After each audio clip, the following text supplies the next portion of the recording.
So in this video, I'm going to talk about what is inside the future planning module. Now, the future planning module, one of the things which we'll do in that module is talk about the 16 to 20 areas of life. Now, I normally focus on 8 modules, but those 8 modules can be broken down into 16 and actually 20. So in this future planning, we break them down further into 20 areas of life.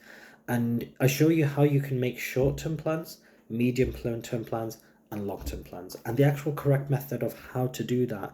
And it may be something that's counterintuitive. Okay, so that's shown. One of the very important things that is talked about in this module that is rarely talked about when talking about future planning is emotions in relation to the future. So your emotions right now that you're experiencing in this very moment, but in relation to the future.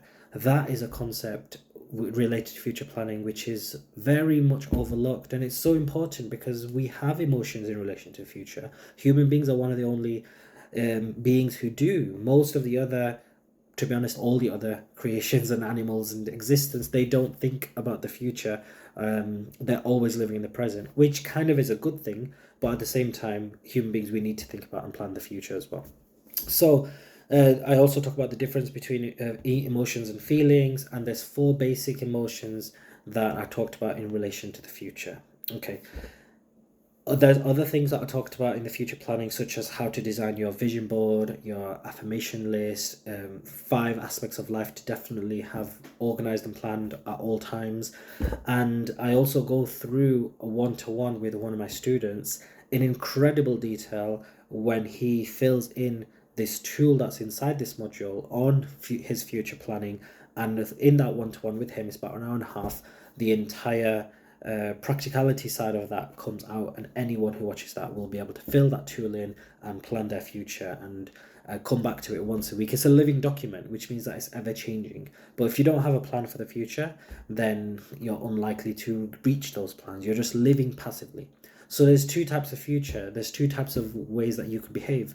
One is a passive life, one is an active life. A passive life is where you're taking every day as it comes. There's no goals, there's no plans, there's no targets, there's no intention, there's no agenda for your life. You're just living by the day.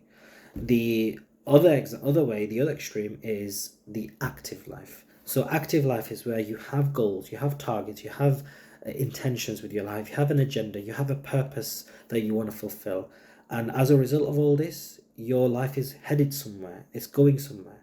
The example of these 2 people is like a person who is traveling, let's say 10,000 steps in the day, but they're just going in one circle. They're not really headed anywhere. They're staying in the same location. They're going around their house and they're doing 10,000 steps. The other person is doing 10,000 steps, but they're headed somewhere. They're actually going from here to a destination where they're going to attain something. They're going to receive something. So both of you are doing 10,000 steps, which means your time is passing. Both of you time is passing. But one of you is just staying at home, and the other person is going somewhere to receive something. You want to be the one with active life, and this module goes through how to attain an active life and an active future.